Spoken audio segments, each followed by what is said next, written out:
Martha bat Baitus, Atirata de Yerushalayim Havai. C'était la femme la plus riche de Jérusalem. Shadarten Shlucha, elle a envoyé son émissaire et lui dit de lui acheter de la farine blanche. Adazal Isdaban. Mais entre-temps, le temps d'y aller, toute la farine avait disparu, ça avait été vendu. À Marla, elle lui a dit Semida Leka, Chibartaïka. Il n'y a plus de la fleur de farine, mais il y a une farine de qualité moindre, mais quand même de la farine blanche. Amrala, elle lui a dit Zil Aiteli, alors va m'en acheter. Adazal Isdaban. Atamarla Chibartaleka Gush Keraika. Il n'y a plus de la farine blanche, mais de la farine Gush Kera. Je vous dis ce que Rashi nous dit, c'est du pain mélangé avec du son.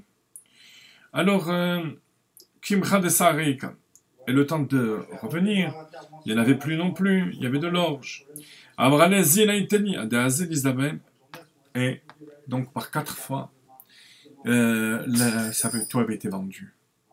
Alors, il n'y a pas de hasard, bien entendu, comme dit le Maral de Prague. Lorsque on voit que le sort s'acharne de cette manière, il faut comprendre que c'est un message à Kadosh Baruch Hu, qui venait rappeler à Martha bat Baitus quoi, que lorsque les riches de Jérusalem s'étaient associés pour sauver la population de la famine, elle était restée dans son coin.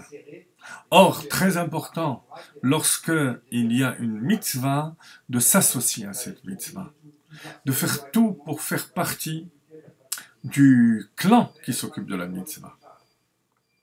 Entre-temps, Avat Shlifa Mesane, elle était pieds nus. Je vais essayer de trouver quelque chose à manger. Et elle mit le pied sur une bouse de vache et mourra de dégoût. C'est l'accomplissement des contraires de bénédiction qu'on a lu dans Parashat Kitavo. Que la femme la plus délicate sera dans des situations de dégoût. D'autres disent que c'était pas la bouse de vache, mais la figue de Rabbi Tzadok. Quelle était l'histoire de cette figue? Rabbi Tzadok Yativ Rabbaim Shinin Betanita. Il avait fait 40 ans de jeûne pour sauver Yerushalayim. Delo Lechoshem, qui Avachil, lorsqu'il mangeait, était devenu tellement maigre. Havamit Chazem Yavra, on voyait la nourriture passer par l'extérieur. Vechava Baré, et lorsque il voulait casser le jeûne, Maïtelek regrette, on lui a apporté une figue qui suçait. Et il jetait le reste. Et c'est cette figue qu'elle a trouvée et affamée, qu'elle avait mis dans la bouche. Et l'odeur, la puanteur de la maladie l'avait indisposée et elle était morte de ce dégoût. Donc, quand on fait remarquer le Maral de Prague, ou bien la bouse de vache, le dégoût physique, du contact physique, ou bien l'odeur qui touche l'âme, le nefesh.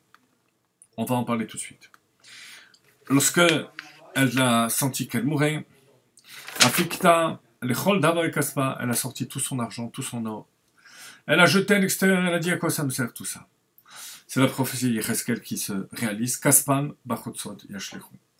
Bachotzot, Yashlechu, ils jetteront leur argent à l'extérieur. Alors, on a dit, le premier enseignement, s'associer à la mitzvah. Le deuxième, les 40 ans.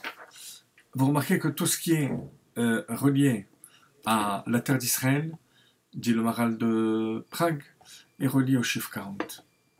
Les 40 jours d'exploration de la terre, les 40 ans dans le désert pour mériter de rentrer en Eretz Israël. Pourquoi? Parce que dans la terre d'Israël éclaire la Chochma de Dieu. C'est la raison pour laquelle Avira d'Eretz Israël Markim. L'air d'Eretz Israël donne la sagesse, la Chochma. Chochma c'est le Yud. C'est Chochma. Et les Rav, les Rabbanim d'Eretz Israël s'appellent Rabbi. Rav Yud. Alors que Bavel c'est Rav. Le Yud, de nouveau, Chochma. Pour recevoir Chochma, il faut Bina. Ben Arbaim, le Bina. 40. 40, c'est le chiffre de la maturité. C'est Bina qui permet de recevoir cette lumière d'Eretz Israël. Et c'est pour ça qu'il a jeûné 40 ans pour maintenir cette Kedusha, cette sainteté d'Yerushalayim. Et enfin, la bouse de vache ou l'odeur, dit le Maharal de Prague. La déchéance de l'être humain peut venir de deux manières. Ou en impurifiant son corps ou son âme. Certaines mitzvot touchent le corps directement, comme la kashrut. Nida, tarata mishpacha, tout ce qui touche directement le corps, le gouffre d'un juif. Et il y a ce qui touche l'âme. Parce que l'odeur de la figue de Rabbi Tzadok, l'odeur touche le nefesh. C'est la raison pour laquelle, à la sortie de Shabbat, on sent les bessamim. Parce que l'âme est triste du fait que l'âme supplémentaire est partie. Et là, la discussion entre les deux versions, c'est la bouse de vache ou l'odeur de la figue de Rabbi Tzadok, c'est qu'est-ce qui a provoqué la destruction de Jérusalem. Finalement, il y a eu des deux, un petit peu des deux, et les souillures matérielles et souillures spirituelles qui touchent l'âme.